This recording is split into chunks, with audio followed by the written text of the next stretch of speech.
The night before the wedding felt unreal to Emily Carter, as if time had slowed down just to test her heart, and she stood alone in her hotel room in Boston, looking out at the city lights that blinked like quiet witnesses to her thoughts. The white dress hanging nearby reminding her that by this time tomorrow her life would officially change, yet instead of excitement her chest felt tight with emotions she could not name, because big moments often wake up old memories, and tonight those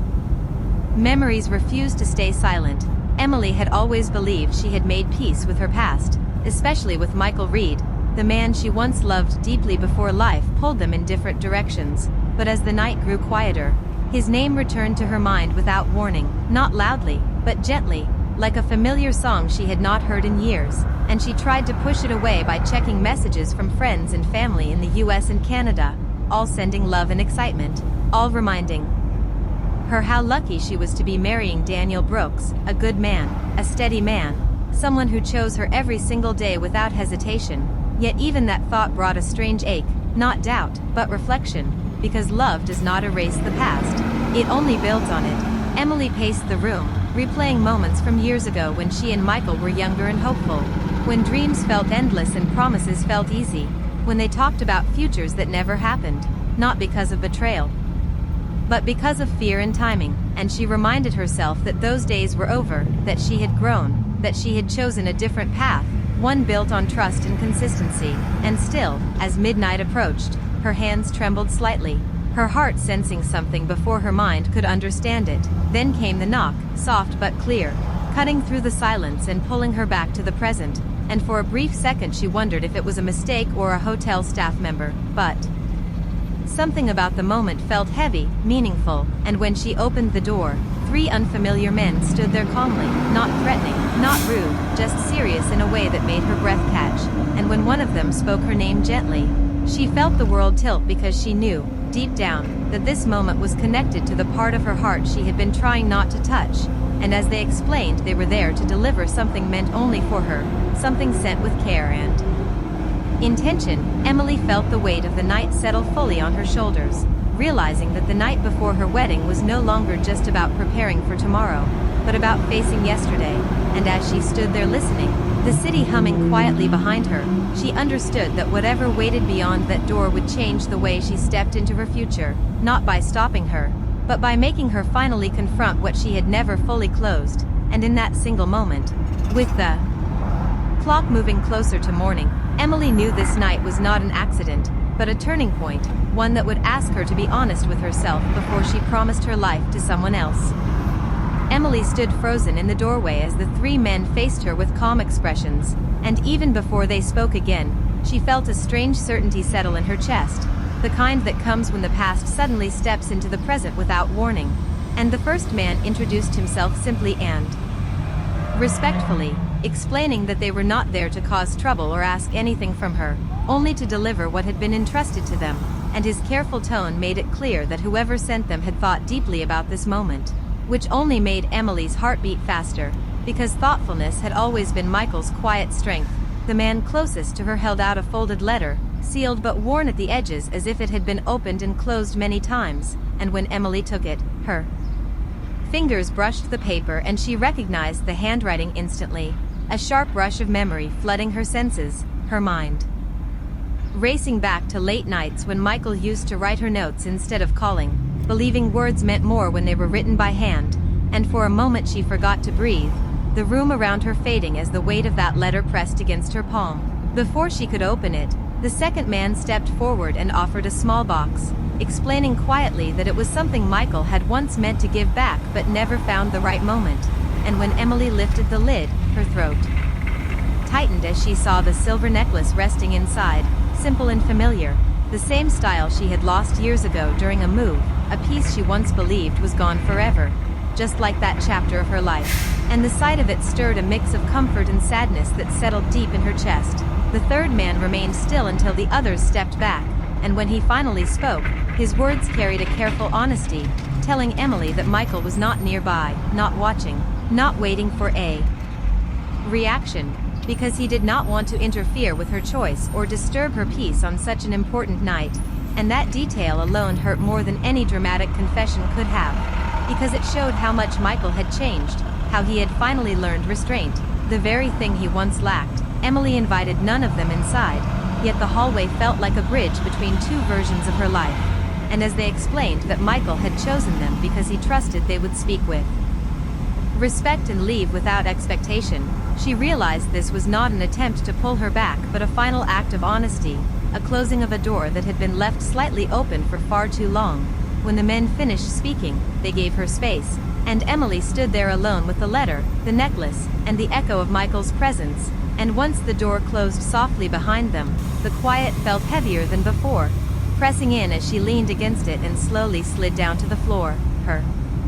emotions moving faster than her thoughts. She opened the letter with trembling hands and read words filled with regret, growth, and truth. Words that admitted mistakes without blaming time or circumstances. Words that acknowledged love without demanding it in return. And as she read, Emily felt tears form, not because she wanted Michael back, but because she finally felt seen, understood in a way only someone who once knew her deeply could manage. The letter spoke of missed chances and lessons learned too late, of watching her move forward while he stood still, of realizing that love should not be delayed until it is convenient. And as Emily read the final lines, she felt a strange calm settle in her heart, a realization that closure does not always come from forgetting, but from understanding. And she sat there for a long moment, holding the necklace in one hand and the letter in the other, aware that the night before her wedding had turned into something far more meaningful than nervous excitement, because it had given her the one thing she did not know she still needed, the chance to face her past honestly, without anger, without longing, just truth. And as the clock moved closer to morning, Emily knew this moment would stay with her forever, not as temptation or regret, but as proof that she had loved deeply once, grown stronger from it, and was now ready to step forward without unanswered questions holding her back. Emily sat on the carpet with her back against the bed, the letter resting in her hands as if it carried weight beyond paper, and she read it again slowly, not because she missed the meaning, but because each line settled deeper into her heart, and the words did not beg or demand. They simply told the truth of a man who had finally understood himself too late. And as she read, memories moved quickly through her mind, not in detail but in feeling, reminding her of who she once was and how far she had come. Michael wrote about fear, about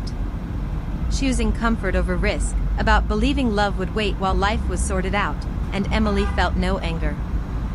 reading those lines, only a quiet sadness, because she had once stood on the other side of that fear, waiting, hoping, trusting, until waiting became too heavy, and she had chosen to move forward instead. She folded the letter carefully and placed it beside her, then held the necklace in her palm, letting its cool surface ground her as she stood and walked to the mirror, studying her reflection not as a bride or someone torn between two men, but as a woman shaped by experience. And for the first time that night, she felt steady. She thought of Daniel, asleep somewhere nearby, trusting her, loving her without conditions or hesitation, and that thought brought warmth rather than guilt, because she realized that love built on honesty does not fear the past. It respects it. Emily understood then that what she felt was not confusion about who to choose, but release from a chapter that had never properly ended, and the understanding softened something inside her, allowing her to breathe freely. She sat on the edge of the bed and let the tears come, not dramatic or overwhelming, just quiet tears of acceptance, because grief does not always mean loss, sometimes it means growth. And when the tears stopped, she felt lighter, as if a long-held question had finally been answered. She picked up her phone when it buzzed with a message from an unknown number, and though she already knew who it was from, her heart did not race. It stayed calm as she read the short message,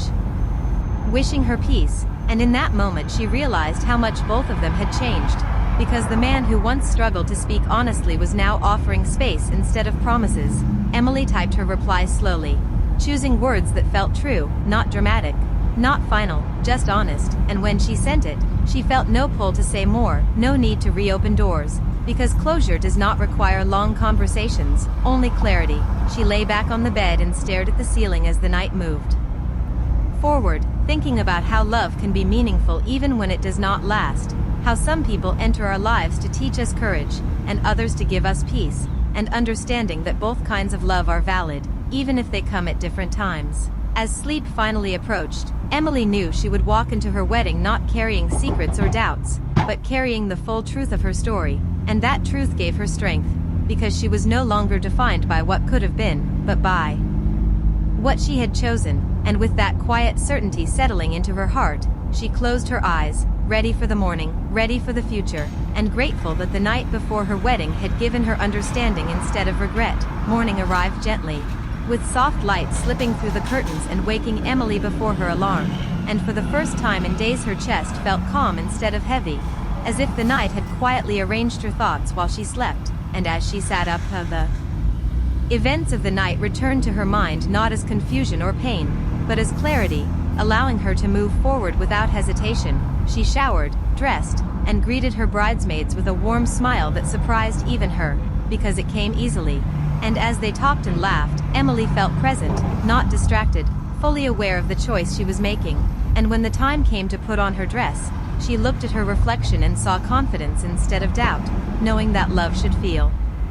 safe and chosen, not questioned. The ceremony space filled with guests from across the United States and Canada, friends and family who had watched her grow. And when the music began and Emily walked forward, her steps were steady, her heart open, and her eyes met Daniel's, filled with emotion and trust, reminding her why she had said yes without fear. And as they stood together, exchanging vows spoken with honesty and promise, Emily felt a deep sense of gratitude for the journey that had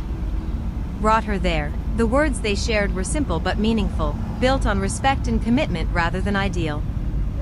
dreams. And as they promised to choose each other every day, Emily understood that real love does not compete with the past, it honors it and moves forward. When they were pronounced married, joy spread through the room, and Emily felt grounded, aware that happiness can be quiet and strong at the same time. Later, as laughter filled the reception and music played, Emily stepped outside briefly to breathe in the evening air, reflecting on how the night before had not shaken her future, but strengthened it. And somewhere far away, Michael watched the same sky, accepting that love sometimes means stepping back, and that growth comes from letting go with respect. Emily returned to the celebration carrying no regret, only gratitude for lessons learned and chapters closed, knowing that the night before her wedding had not been about temptation or drama, but about understanding herself fully. And as she held Daniel's hand and joined the people she loved, she felt peace settle deeply within her, confident that the life she was beginning was chosen freely, honestly, and with a heart finally at rest.